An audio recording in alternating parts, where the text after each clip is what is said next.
on your plans. Who you gonna be when the lights all fade? When the stage is gone, when the debts ain't paid. Just how big a boy are you when the chips fall, when the fish fly? Just how big a boy are you when the truth comes, when the lies die? Big talk ain't the weight you carry.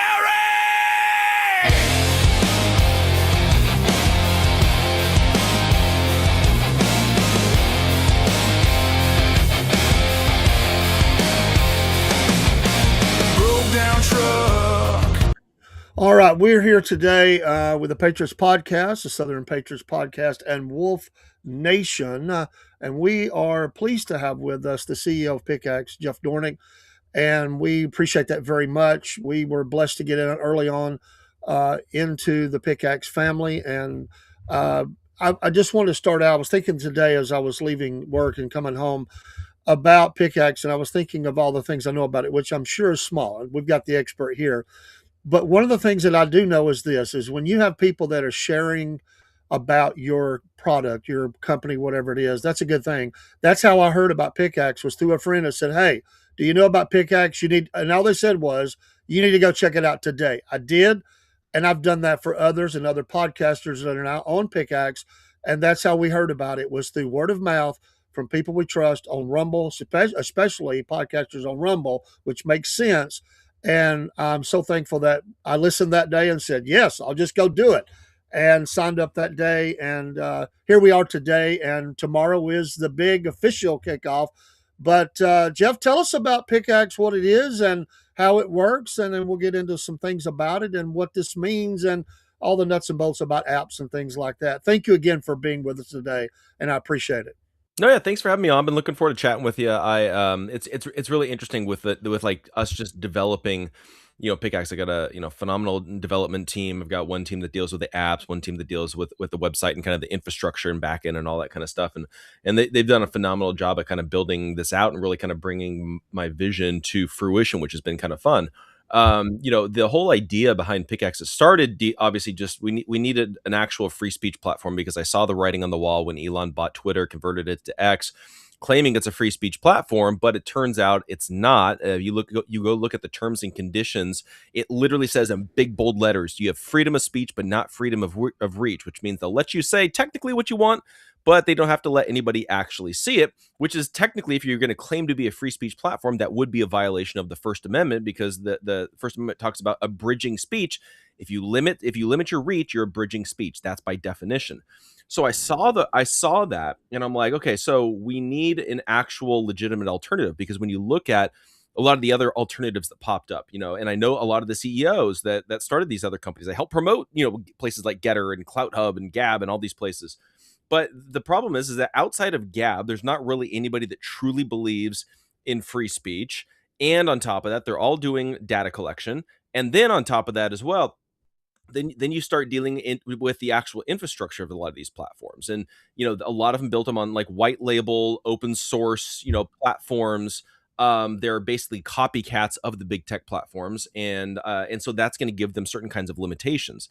So what we ended up doing with Pickaxe is we built everything from scratch. We built everything native. We didn't use open source. We didn't do all of that, even though that would have, made it a lot easier to build out. But because I wanted to have this kind of centralized hub that we could have of the social media platform, and then as we continue to grow and build, we can begin to develop other technological solutions to other problems that we're facing. And then it all kind of weaves back into Pickaxe as that kind of centralized hub. So, like I've got game plan for, building out a podcasting delivery system. We've got another one we're going to do for like music streaming, video streaming, an alternative to PayPal. There's all different kinds of things that we can do, but it all kind of flows back in through Pickaxe. So that's really, building this out, it morphed from being a free speech platform to being, how do we connect humans with other humans? Because with the algorithms, the way that they are, keeps us all in our own little echo chambers. Everybody's constantly fighting and bickering and chasing the algorithm. And I'm just like, let's build a community. Let's bring back nuanced conversation. Let's bring back long form content. So you can write articles, you can post your Rumble videos. Where the algorithms aren't there, so you're not going to be dealing with people rage posting in order to get a lot of clicks and game the system. It's because that's not the way that this is built. This is built for like true organic reach, build community. If people follow you, they're going to actually see your content. So it's interesting how it morphed from being, okay, let's just build a free speech platform to actually let's build something that actually connects humanity and allows people to disagree and discuss and debate and all that kind of stuff. So it's been a lot of fun building this thing out. How long ago did the initial beginning of Pickaxe, when you very first started putting it together? And I don't know how soon that was to from there to when podcasters could come on board. I mean, I think that was last year, right? When Yeah. we could start coming on board. When did the initial work begin on it for Pickaxe? Yeah, so we first started laying out the game plan, the roadmap, the business plan, all that kind of stuff back in 2023. So it's been a long time coming.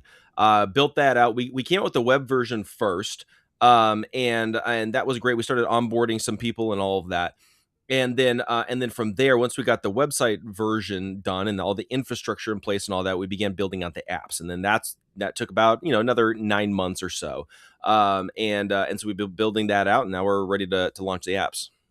Yeah, I love it. We had some folks, friends of ours that still they didn't know about it, and they're joined. We sent the referral code, and they joined, and we're still working with that with people we know, partners we know, and again, that word of mouth is so critical. And coming, going to Rumble, which really because of dissatisfaction all over the board, and going to Rumble, which I was so glad to hear that how that Rumble and Pickaxe married up really well, and you could write those articles because I feel limited when I can't. I don't know. Videos are great, and I love it, and I love to be able to reply to those or go into live chats. But sometimes you just want to post something, and it's nice that we have that opportunity with Pickaxe, and I've used that ability, and I appreciate you building that in because we do have things we want to say. Somebody's going to listen, and and we are going to find each other. People tend to find each other that kind of link up. They kind of, or they're you want to have a discussion about how you feel about something, and I think that's what's beautiful about this. And one of the things that I know some other platforms have struggled with is the attack on being able to actually funding and these pay. You mentioned PayPal, others, especially overseas. What is working with Pickaxe that will be different from that for other ones that they've had? It's almost crippled them in some cases. They've been able, and ministries as well, they've been able to navigate around it, but it costs them a lot of time and a lot of support. What about Pickaxe, and how have you been able to navigate that war that's going on in social media world? Yeah, so for us, we're starting out the way we're starting out right now is we're starting out as a U.S. based platform. So I'm seeing some different people from different countries, that are self-identifying. Hey, I'm from Australia, I'm from United Kingdom, I'm from all these different places. But we're only verifying accounts based in the U.S. It's designed specifically for U.S. based people because there's certain legalities when it comes to obviously free speech, but then also the monetization aspect of things as well. And so we're working actively and trying to figure out, okay, how do we expand into the United Kingdom, Australia, and Canada next? But there's a lot of hoops we got to jump through because there's people that are getting arrested every day in the United Kingdom for what they post on social media. Then there's all the legalities of dealing with payments, dealing with foreign people, and we're a U.S. based company, so it will be coming. It's just going to be a matter of time, and also figuring out the logistics of I don't want to build a platform and have principles of free speech, but then the only way that we can run the business within those countries is to censor people because they have different laws that we have in the United States of America. So there's a lot of different things that I'm trying to figure out the right solution to that. So with all that said, right now we're US based only until we can figure out the logistics on that. Nice. And I think Australia as well has had changed some laws over there from what I've been reading, and there's been some concern over there about freedom of speech and what that means over there. So absolutely understand that. Uh, Leading up, and the communication has been great from Pickaxe, letting us know the work's going on. I mean, even when it wasn't ready, you were sending out notifications saying, "Hey, work is progressing. We're moving along." Just we've got the web based, but are the apps? And I'm trying to remember what was said. Is I think one app is out or will be out tomorrow, and the other one is maybe not out yet for iPhone or how's that for the downloadable apps for Pickaxe? Where are we at on that? Yeah, so tomorrow we're officially launching the app within the Google Play Store. The Apple one will be coming out like literally any day. We've been Apple's been very finicky with us on it, so we've actually had to change some things within the Apple ecosystem that we haven't had to change with it within the Google Play. Google Play was very easy for us; it was almost immediate approval. Great, go ahead, go for it. Apple's been a lot more finicky. So Google Play is actually coming out. You guys can pre-register right now within the Google Play Store. So just look up Pickaxe on there. You guys can pre-register. That way you guys can automatically download as soon as it goes live tomorrow. And we'll probably make it go live. We're going to be doing a really big live stream tomorrow, starting at 2 o'clock Eastern. And we'll probably make it go live right at the very beginning of that live stream. The Apple one, because Apple's being a lot more finicky, it's going to be approved either today or tomorrow. It's just a matter of which day are they approving it. So that's been the one thing. But if you guys want to be notified when it does go live, you can either do one of two things. You can either go to pickaxe.com and just set up your account right now, or you could go to pickaxe.app and you guys can actually just put in your email address into and subscribe basically to our email newsletter, and then you'll get notified that way as well. So either way, you'll get notified the second that's live with it within the Apple App Store and all that kind of stuff. Apple's just been a headache dealing with. So Yeah, I remember when I set up an Apple account, and for podcast purposes, it took a little bit. There was little hoops, and I'm not doing what you're doing, so I understand that, and just all the legalities of it. But that's exciting because this has been going on for a good while, and now it's finally here. We're officially here, and I see a big explosion. And there's podcasts from all different sizes that's on Pickaxe. So how is that for you? If you think you're right on schedule, head of schedule, maybe you'd like to see more people come over. For you as the CEO, where do you see right now Pickaxe with this launch tomorrow? Tell us some sense of for you. How do you feel about where you're at, where the Pickaxe is, as far as your timeline and what you were planning? yeah, definitely. So I think that, right, to be honest, I think we're perfectly positioned for launch. And so actually, I think one of the mistakes that we made early on was focusing on going web based only. And a lot of it was because we didn't want to have to deal with all these stupid hoops that I'm having to jump through right now when it comes to Google and Apple and Yeah, all of that. And also because it's like, to a certain, we had the option. Do we want to go app first? Or we want to go web first? So we went web first because we can control the ecosystem. We control the servers. We can control, all of that. If somebody tries to take us out there, we just flip a switch, we go to another server, we're good to go. It's not a big deal. If we, some people recommended that we go with the App Store first, but if Google or Apple shuts us down, then we don't have a backup. So that's kind of the reason why we went web first and then app. So we've got about 5,000 people on Pickaxe right now with accounts. We've got a lot of creators. The feedback that we've gotten from a lot of people actually is that the web version is great for the content creator, because a lot of creators they do everything they do on their computer, and so it's very easy to just go on the computer, write your article, post it, do all that kind of stuff.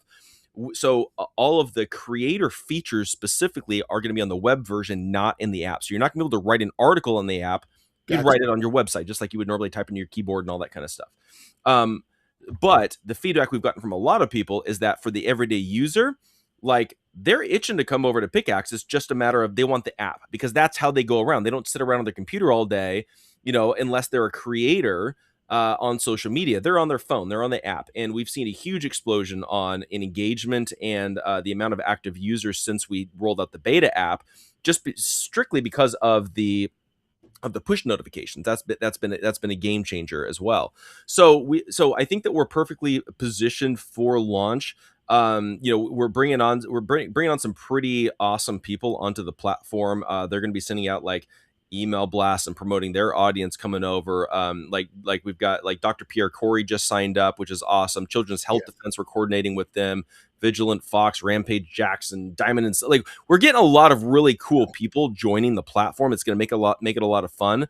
But I think once we officially launch, we've got both apps out. I think that's when we're going to see a really big explosion of incoming users. That's exciting. I ask you, maybe it's, I don't know if it's a silly question or not, but Pickaxe, what brought that? How did the name come to be? And I guess for me, as an old gamer playing, I like the, I don't know, use it pickaxe. It just kind of, I kind of identify with that, I guess, as being a, I'm an old man, but I have gamed in my day, you know. So how did that come about? How did you decide on that name? Yeah, so we were brainstorming ideas, and one of the things that we one of the things that I really wanted is I wanted something that wasn't too on the nose, and and not shade against Truth Social, but Truth Social is a little too on the nose for me. Yeah. And so I wanted something that wasn't too on the nose, but then also something that we could turn into a verb. And something that kind of like emotes like manual labor. I mean, free speech is messy, like the whole deal. So we came up with the idea of Pickaxe. It was just we had a brainstorming session with my team. Came up, somebody threw the idea out, and then I liked it because it emotes more manual labor, physical, that kind of a thing. Get your hands dirty, all of that. But then also we could turn it into a verb. If you like something on the platform, you pick it. If you don't, you axe it. So that's built into, if you like something or dislike, that's what you have. I love it. But then also too, you're kind of breaking away the power that of these big tech companies have over us, steadily. And so we're starting with the social media, but then we'll get into like an alternative to PayPal. We'll get into an alternative to podcasting and an alternative to all these different kinds of things. And it's not just how do we create a knockoff, but how do we actually provide something that nobody else is filling that gap? And so that's kind of like the mission behind the name, really, when it comes to Pickaxe. And I think we lucked out, and I'm really happy with how that came out. I love the name. It just it fits. It rolls off the tongue, and unless you get tongue tied like me sometimes, but it fits, and I just love the name. I love the look of it. It's very easy to navigate and to use, and it just feels right. Some things you get invites for, and you're like, I'm not sure. I want to kind of watch this. I mean, I just felt like when I first read, it was like this was what I wanted. This was perfect, and didn't even know how far in we were at the moment. Then I'm finding out, okay, this is like we're right here at the beginning of this story, and I like that. I like being at the beginning of something as you go forward, and I'm just one of those guys.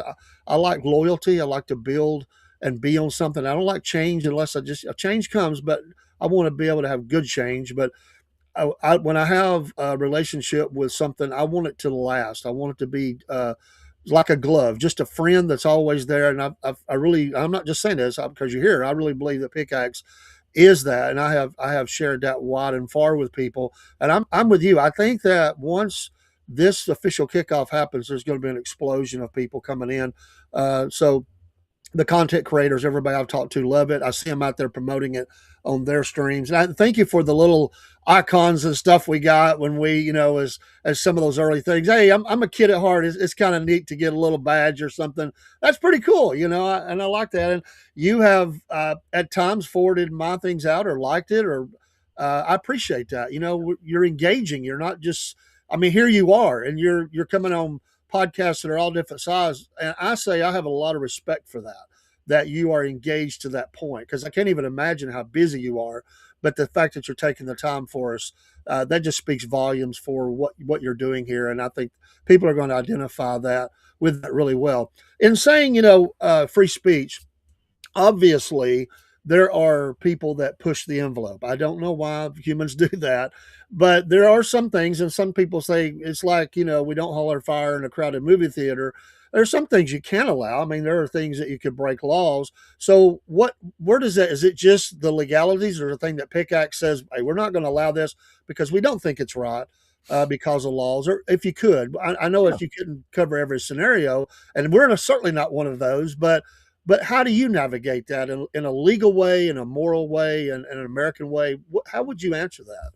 Yeah, so for us, we look our standard is basically what's legal speech and what's not legal speech. So like, obviously you're not allowed to terroristic activity. You're not allowed to coordinate crimes. You're not allowed to, go fishing and try to scam people. And like, there's certain things like that. It's like, obviously you're not allowed to do that within the platform. There's also there, by being a free speech platform, by definition, there is going to be what the mainstream refers to as quote unquote hate speech. There's going to be hateful rhetoric. And that's part of that whole idea that free speech is messy, unfortunately, right? Because some people, they don't have restrictions in the way that they deal with stuff. So with that said, the only real legal speech that we do ban is pornography. We don't want that on the platform. Right. And I've had a few free speech absolutists. They give me a lot of crap for that. But I always explain, I'm like, we're trying to be a digital town square. You're not allowed to go down to your public downtown square in your city and take off all your clothes and have sex in the middle of your town square. So you'd be arrested and thrown in jail. So we're just not going to allow that on our platform. So I think that's a pretty fair, thing to say. But with that said, and I was doing a lot of research into this when we were trying to figure out, okay, how do we maneuver this and how do we get approved in the app stores, and still be a free speech platform? And the thing that we figured out is that the majority of the really hateful rhetoric, again, not all of it, we've had to deal with a little bit from a handful of accounts on Pickaxe, but the majority of the hateful rhetoric that you see, white supremacists, KKK, like all that kind of stuff. Yeah. You look at like Gab and you look at some of these other platforms, the majority of that is coming from anonymous accounts. They hide their name, they hide their face. They're, you have no idea who it is, and they feel emboldened because they don't face any repercussions for their words. So for me, what I decided to do is that if you're on Pickaxe and you want to actually be seen, you want to be trend, you want to be recommended, you want any of that kind of stuff, you're going to get verified. So we have a verification process. It's free. We're not like Elon. We don't charge you to prove that you are who you say you are. We want as many blue check marks as we possibly can on Pickaxe. Why? Because that makes it a very human-centered platform, because if there's a blue check mark, then that's a real human being. But that also allows us to weed out the majority of the racist, hateful rhetoric, because people, when you put your name and your face or your brand to your account and now you're recognizable, a lot of people aren't going to say the same kind of crap that they would say if they're hiding behind a fake name and a pseudonym and all that kind of stuff. So that's really why we did that and how we went about that. And I think that allows us to still be a truly free speech social media platform without censoring, but still at the same time weeding out, I would say, the majority of that kind of, hateful rhetoric that always gets everybody in trouble. Yeah, I think for me, and I perfectly align with that, is that, and people have misunderstood. And you just run into people, and I consider them friends. Sometimes even in my shows, you have to draw a line somewhere. You can't just be anything and everything. And at the end of the day, it's my channel. I mean, if I don't want people to be attacked. I will have a discussion. You can disagree with me, but I don't want certain things. It's just not proper. And if you want to do that, I always tell them, go find somewhere and start a channel that will allow that. But here on the channels that I try to keep it at a level that is pretty family friendly, because I have people from all ages that are coming in. In saying that, is there an age restriction on being able to have an account? And I just want to talk about the future, because we're going to run out of time here. But just how that works, because today, young people, they're all over the place, and we do have even teenagers that come in our show. So if you could just talk on that for a second. Yeah, definitely. You have to be at least 18 to be on the platform, and a lot of it's because I don't want kids on social media, and that's me as a parent. I've got a 3-year-old who we've already told you're not getting a phone until you're 16 and driving. So there's that side of things, and it's like down the road, maybe we might figure out a way of doing it with parental oversight. Maybe we connect it to the parent's account to where the parent can see every single thing. But there's a lot of predators that are out there. It's a lot of dangerous territory to deal with having kids on a platform. And so it's just like, I think it's just easier and safer, both for the kids and for us as a platform, just to go 18 cut off, all that kind of stuff. Awesome. Jake Hudson, thanks for coming in. Yes, Pickax is awesome. He's from the great state of Mississippi. I don't know if you have Pickax, Jake. I know you have on a lot of different platforms. If not, get it. If you're saying it's awesome, I'm assuming you are. I know, Jake. And thanks for stopping by, my friend. Just in the time we have left, a couple of questions, and I appreciate all the time you're giving me. The future. You mentioned just a little bit. Where's Pickaxe going? This is the launch date. There's a lot of things going to happen, a lot of growth. Where do you vision? Not trying to get into your research and development, but what do you see as Pickaxe in the next couple of years, 3 years? What's it going to become from what it is even now that's fixing to launch tomorrow? Yeah, definitely. So, again, I always remind everybody, this is our launching point. This is not the end result. So this is like bare minimum what we need to do to get out there and be released. And I'm really happy with where we are as like a foundation starting point. We're going to be tackling a lot of technological things. I always tell everybody, I have zero plans to go public. I don't want to sell the company. This is what I want to do for the rest of my life, because there's so many different things that we can do with this thing, and develop technologies and solutions to problems and all of that, and then partner with other companies that are like-minded, that maybe they already have a solution, so I don't have to build the solution there. Like with Rumble, it's like we can integrate with them instead of me being competition with them. So one of the things we're going to be rolling out probably Q3 is going to be an email newsletter feature that'll put us in direct competition with Substack. That will be huge for a lot of creators. You'll be able to, when you write an article, you'll be able to have the option to be able to post it as an article, send it as an email, or both. You'll be able to build an email list, which as a creator is huge because that gives you more direct access, the whole deal. It'll also allow us to help creators to monetize more effectively as well, because we'll be able to see, okay, which creators have how many emails in their email list, what their open rate is, and all that. And then if you opt in, then we could then go to an advertiser and say, hey, would you like to send out a sponsored email to one of our creators? And then we can then patch you in with that brand to where now you can monetize your email list. So there's a lot of the things that we can do with that I think is going to be a game changer for a lot of people. So we've got the email newsletter stuff coming out. I've got a plan for like a music streaming service that'll put us in direct competition with Spotify and Apple Music. I've talked to people in the music industry. They're like, if you can pull this off, this would change the entire streaming industry. So that's in my back burner, but that's something that I really want to develop once we kind of get the platform up and rocking and rolling and all that. Yeah. But really, a lot of what we're going to be doing over this next year is going to be a couple of things. So number one, we brought on a guy. His name is Trevor Shipman. He's our director of creator success. He's putting together a creator program, and a creator council. So the creator council is going to be a feedback loop for us. So we're going to take some of our top creators, put them in a council, allow them to give us feedback and advice on what they see as creators. What could we build and develop to make Pickaxe more effective for them?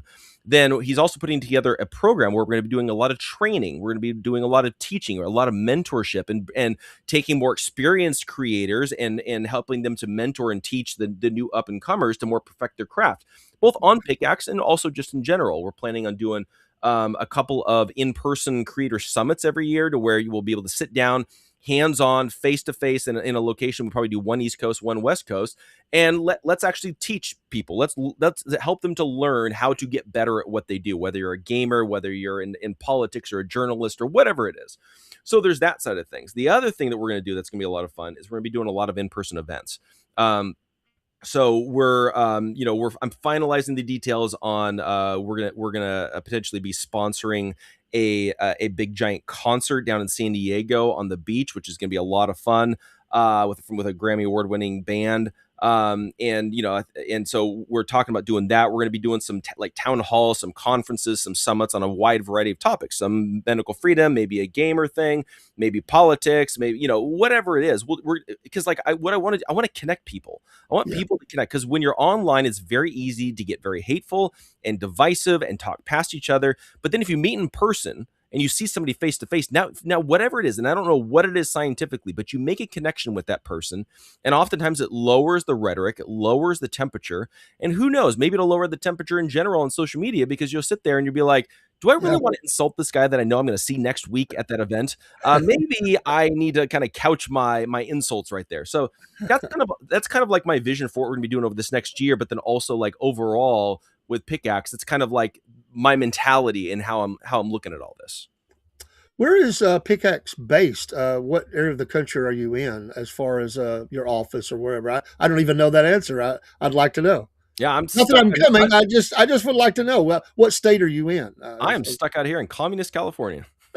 Okay, I didn't know that. So, we need great people in California, though. So we turn things around. So that's great. When you said that, San Diego, and I'm like, okay, but that's neat. So, what is tomorrow going to look like for you as far as celebrations?